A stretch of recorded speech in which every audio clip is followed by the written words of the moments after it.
अस्सलाम वालेकुम dear students, कैसे हैं? होपफुली आप सब ठीक होंगे।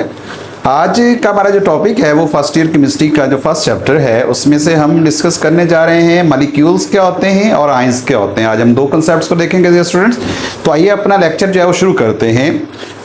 सबसे पहले हम मॉलिक्यूल की बात करते हैं। हमने पढ़ा है कि जो मैटर है वो बहुत ही स्मॉलेस्ट पार्टिकल से मिलकर बनता है जिन्हें एटम्स कहते हैं।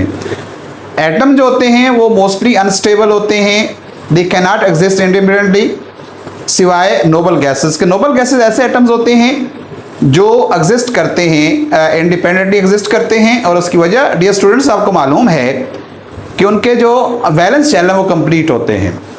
अब अगर most of the atoms of elements unstable हैं तो what they do, how they can survive, how they exist.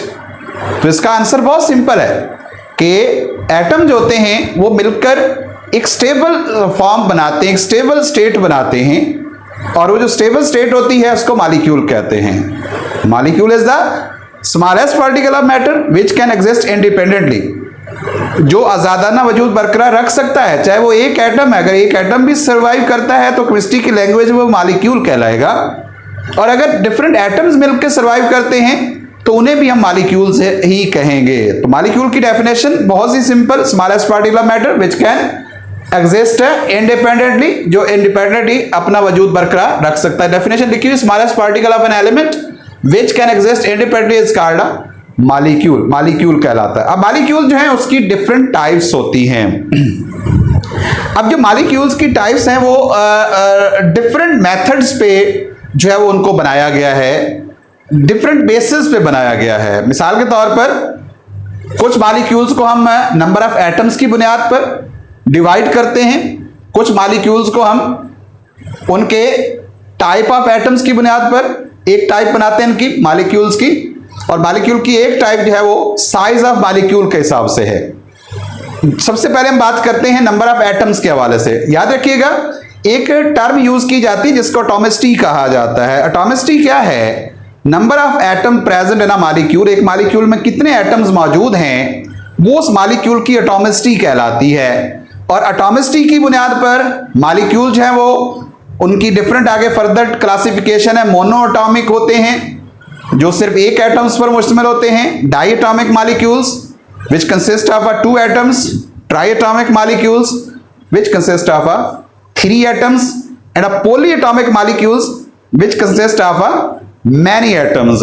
ये डिफरेंट जो टाइप्स हैं ये on the basis of atomicity है, number of atoms in a molecule की बुनियाद पर बनाई गई हैं। यहां पर मैंने इनको मेंशन भी किया है। मोनो एटॉमिक जो है वो they consist of only 1 atom पर मुश्तमिल है। इसमें नोबल गैसेस आ जाती हैं, हीलियम है, नियॉन है, जीनॉन है, ये सारे के सारे एक एटम वाले मॉलिक्यूल्स हैं। जबकि डायटोमिक है are those atom which consist of those molecule which consist of 2 atoms, जिनमें 2 एटम्स हो, जैसे कार्बन मोनोऑक्साइड है, HCl है, ऑक्सीजन गैस है, ये सारे के सारे डायटोमिक हैं। Water triatomic are those atoms, those molecules which consist of 3 atoms, जिनके अंदर आमतौर पर 3 एटम्स होते हैं, लाइक ओजोन है, O3 है, या H2O है, इसमें 2 हाइड्रोजन 1 ऑक्सीजन है, और इस तरह CO2 है। ये सारे के सारे ट्राइएटॉमिक मॉलिक्यूल्स हैं। Whereas polyatomic molecules are those molecules which consist of many atoms, जिनमें बहुत सारे एटम्स हो सकते हैं, लाइक है बेंजीन C6 है, H6 है, ग्लूकोज है C6 है, H12O6 है, ये सारे के सारे जो है वो पोलीएटॉमिक हैं। तो ये टाइप्स जो है वो डियर स्टूडेंट्स है on the basis of atomicity है, एटॉमिसिटी की बुनियाद पर हमने बनाई है। अब जो नेक्स्ट हमारे पास टाइप्स ऑफ मॉलिक्यूल्स हैं वो on the basis of type of atoms की किस्म की बुनियाद पर हैं, और इस बुनियाद पे हम कहते हैं होमोटॉमिक मॉलिक्यूल्स हो सकते हैं, हेटेरोटॉमिक हो सकते हैं। होमो का लफ्जी मतलब जो है वो एक जैसा है, यानी ऐसे atom which consist same type of atoms है, यानी वो मॉलिक्यूल जिनमें एक तरह के एटम्स हो, सेम टाइप ऑफ एटम्स है, एक तरह के एटम्स हो। जैसे O3 में तीनों ऑक्सीजन है, फास्फोरस में 4 के 4 फास्फोरस के हैं, सल्फर जो है वो S8 होता है, इसी तरह हमारे पास जो है वो और भी एग्जांपल अगर हम लें, जिन H2 है, तो ये सारे के सारे एक जैसे एटम से मिलकर मॉलिक्यूल्स बने हैं। जबकि heteroatomic molecules are those molecules which consist of different types of atom, जिनके अंदर डिफरेंट एटम जो है वो आमतौर पर मौजूद होते हैं। मिसाल के तौर पर हमारे पास जो है वो डिफरेंट एटम में क्या आ सकता है, H2O आ सकता है, और इसी तरह हमारे पास जो है वो HCl आ सकता है। ये डिफरेंट एटम्स पर मुश्तमिल जो है वो मॉलिक्यूल्स हैं। तो यूं हम कह सकते हैं कि होमोटॉमिक और हेटेरोटॉमिक जो हैं, इनकी ये जो टाइप्स हैं, ये टाइप्स ऑफ एटम की बुनियाद पे हैं। फिर हम चलते हैं थर्ड जो बेस है क्लासिफिकेशन ऑफ मॉलिक्यूल्स की, वो on the basis of size है। साइज के हिसाब से जो मॉलिक्यूल्स हैं वो माइक्रो मॉलिक्यूल्स होते हैं और मैक्रो मॉलिक्यूल्स होते हैं। जैसा कि नाम से आपको नजर आ रहा होगा कि जो मैक्रो होते हैं they are of a large size के होते हैं, with large number of atoms होते हैं, उनके अंदर एटम्स की तादाद बहुत ज्यादा होती है और उनके जो एटॉमिक मैसेज हैं वो भी बहुत ज्यादा होते हैं। तो इस तरह के एटम जो होते हैं उनको मैक्रोमॉलिक्यूल्स कहते हैं। जैसे हीमोग्लोबिन की मिसाल हमारे पास मौजूद है। हीमोग्लोबिन जो है वो एटम, तो थाउजेंड ऑफ एटम से मिलकर ये मॉलिक्यूल बनता है, और इसके अंदर हम कहते हैं कि एक मैक्रो प्रोटीन्स हैं बॉडी के अंदर, प्रोटीन है, स्टार्च है, और इसी तरह जो है वो डायमंड है। ये बड़े जो ये ऐसे मॉलिक्यूल्स हैं आमतौर पर जिनके बारे में कहा जाता है कि ये थाउजेंड्स ऑफ एटम से मिलकर बनते हैं और इनके जो मैसेज होते हैं आमतौर पर वो बहुत ज्यादा होते हैं। और जो माइक्रो मॉलिक्यूल्स होते हैं, माइक्रो मॉलिक्यूल जो हैं आमतौर पर जैसे कि नाम से नजर आ रहा होगा, they are a small in size, उनका जो साइज होता है आमतौर पर वो स्मॉल होता है, छोटे साइज के होते हैं। They have a low message, उनके मैसेज जो है वो बहुत कम होते हैं, और they have a less number of atoms, उनके अंदर एटम्स की तादाद बहुत कम होती है। इसकी मिसाल हमारे पास क्या आ सकती है, वाटर है। वाटर हमारे पास इसकी बेस्ट एग्जांपल है, ग्लूकोज है, C6 है, H12O6 इसकी एग्जांपल में आ सकता है। तो ये वो मॉलिक्यूल्स हैं जिनके मैसेज भी कम है, साइज भी कम है, नंबर ऑफ एटम्स भी कम है, इनको हम माइक्रो मॉलिक्यूल्स आमतौर पर कहते हैं। तो डियर स्टूडेंट्स, यूं हम कह सकते हैं कि ये हमारे पास एक मॉलिक्यूल का कंसेप्ट है। मॉलिक्यूल है क्या, उसकी आगे टाइप्स हैं वो किस बेसिस पे हैं, और उसमें हमने देखा कि एटम्स की बेस पे है, एटम की अकसाम की बेस पे, एटम की तादाद की बेस पे है, और आखिर पर मॉलिक्यूल की साइज की बेस पे मॉलिक्यूल्स को मुख्तलिफ क्लासेस में डिवाइड किया गया है। अब हम चले जाते हैं आयंस की तरफ। आयंस डियर स्टूडेंट्स, आपको मालूम होगा कि एटम जो होता है आमतौर पर उसके बारे में कहा जाता है कि न्यूट्रल पार्टिकल है। एटम के ऊपर जो है वो पॉजिटिव और नेगेटिव चार्जेस इक्वल होते हैं और वो एक दूसरे को कैंसिल करते हैं, तो एटम जो है वो न्यूट्रल बन जाता है। लेकिन जब एटम के ऊपर चार्ज आ जाए पॉजिटिव और नेगेटिव, तो फिर वो एटम जो है वो आयन बन जाता है। आयन बनने के लिए चार्ज एटम के ऊपर आना जरूरी है, और चार्ज उसी सूरत में आएगा जब इलेक्ट्रॉन जो है वो शफल होंगे। इलेक्ट्रॉन इंक्रीज कर दें एटम के अंदर या एटम से इलेक्ट्रॉन रिमूव कर दें, दोनों सूरतों पे एटम जो है वो चार्ज बॉडी बन जाती है। और जब एटम चार्ज बॉडी बन जाए तो उसको हम आयन कहते हैं। आयन की डेफिनेशन बहुत simple dear students, those species which carry positive और negative charge are called ions. वो तमाम स्पीशीज जिनके ऊपर कोई चार्ज मौजूद है पॉजिटिव और नेगेटिव, उन्हें हम आमतौर पर आयन कहते हैं। आयन जैसे सोडियम Na पॉजिटिव है, ये सोडियम आयन है, हाइड्रोजन आयन है, फ्लोराइड आयन है, ऑक्साइड आयन है, ये सारे के सारे जो है वो चार्ज कैरी करते हैं, लिहाजा इनको आयन कहा जाता है। आयंस अब दो तरह के होते हैं डियर स्टूडेंट्स, आपको मालूम है, केटाइंस होते हैं और एनाइंस होते हैं। केटाइंस आपने जूनियर क्लासेस में पढ़ रखा है कि are those ions which usually carry a positive charge, जिनके ऊपर आमतौर पर पॉजिटिव चार्ज होता है। तो इसकी डेफिनेशन होगी, those ions which carry a positive charge are called cations. Example है H पॉजिटिव और कैल्शियम जो है वो Ca2 पॉजिटिव जो है। जब इनकी प्रॉपर्टीज क्या होती हैं आमतौर पर केटाइंस की पहली प्रॉपर्टी है cations are form by the loss of electron. जब कोई एटम इलेक्ट्रॉन लूज करेगा तो केटाइन बनेगा। मिसाल के तौर पर ये कोई एटम है, ये A पॉजिटिव बन जाता है जब ये एक इलेक्ट्रॉन लूज करता है, तो इसलिए ये केटाइन बन जाता है।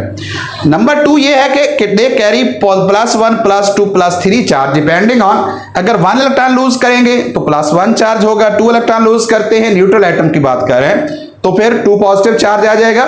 3 इलेक्ट्रॉन अगर किसी न्यूट्रल एटम से लूज किए जाए तो 3 पॉजिटिव चार्ज कैरी करेगा और इस तरह इनके ऊपर ये चार्जेस आ सकते हैं।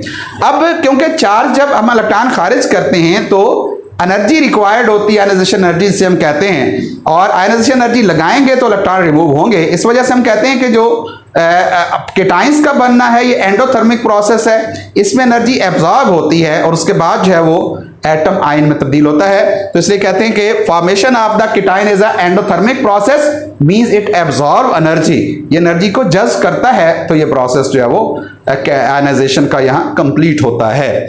ये तो बात हमने कर ली केटाइंस की डियर स्टूडेंट्स। अब जब हम एनाइंस की बात करते हैं, एनाइंस बहुत simple, anions are those ions which carry negative charge, जिनके ऊपर नेगेटिव चार्ज होता है, those ion which carry negative charge. और जैसे क्लोराइड है, फ्लोराइड है, ऑक्साइड है, ये सारे के सारे नेगेटिव चार्ज कैरी करते हैं। तो इस वजह से इनको जो है वो एनाइंस कहा जाता है। एनाइंस की प्रॉपर्टीज क्या है? पहली प्रॉपर्टी ये है कि these are form by the gain of electron, cation lose करने से बनते हैं, ये इलेक्ट्रॉन गेन करने से बनते हैं। जैसे ये बी कोई एटम है, अगर ये 1 इलेक्ट्रॉन गेन करता है तो ये बी नेगेटिव यानी एनाइन बन जाएगा इलेक्ट्रॉन गेन करके।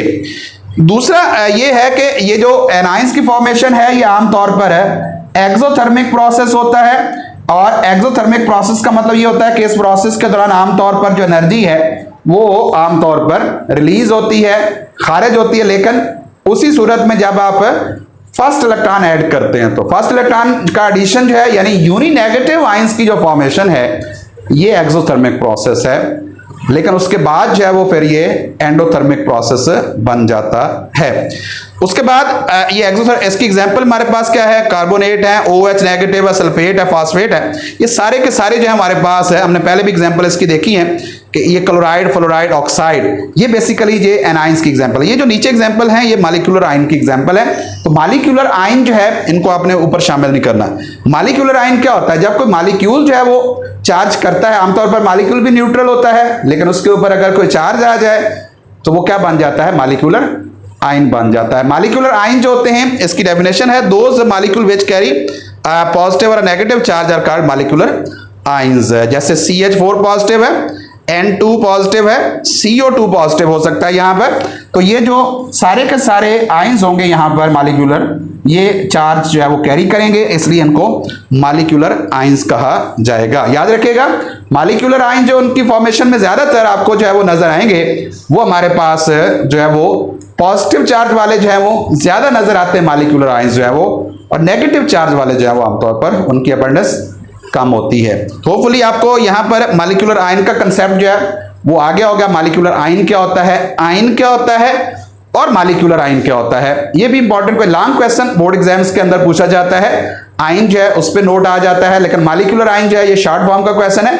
मॉलिक्यूलर उसकी जो टाइप्स हैं ये भी लॉन्ग फॉर्म का क्वेश्चन है, इसमें से शॉर्ट क्वेश्चन भी बन जाते हैं, लेकिन मोस्टली जो है ये लॉन्ग फॉर्म के क्वेश्चन है। होपफुली आपको जो है वो दोनों कंसेप्ट क्लियर हो गए होंगे। मॉलिक्यूल क्या होता है, उसकी टाइप्स कौन सी हैं, और इसी तरह आयन जो है और उसकी टाइप्स कौन सी हैं। आयन जो है वो हमने कहा कि कोई भी स्पीशीज जो पॉजिटिव नेगेटिव चार्ज कैरी करे, इसकी 2 टाइप्स मैंने बताई हैं। केटाइंस अगर पॉजिटिव चार्ज कैरी करता है कोई आयन, और एनाइन है अगर वो नेगेटिव चार्ज है वो कैरी करता है। इसी तरह मॉलिक्यूल्स के ऊपर भी अगर कोई चार्ज आ जाता है तो मॉलिक्यूलर आयन बन जाता है। मॉलिक्यूलर आयन भी 2 तरह के होते हैं, केटाइनिक मॉलिक्यूलर आयन अगर कोई मॉलिक्यूल पॉजिटिव चार्ज कैरी करता है, एनाइनिक मॉलिक्यूलर आयन अगर कोई मॉलिक्यूल नेगेटिव चार्ज कैरी करता है। और याद रखिएगा जो मॉलिक्यूलर आयन की फॉर्मेशन है ये बहुत ही टिपिकल होती है। इसके लिए आपको क्या करना पड़ता है, कोई भी गैस जो है उसको एक डिस्चार्ज ट्यूब के अंदर क्लोज करके उसके ऊपर इलेक्ट्रॉन्स की बमबारी करनी पड़ती है।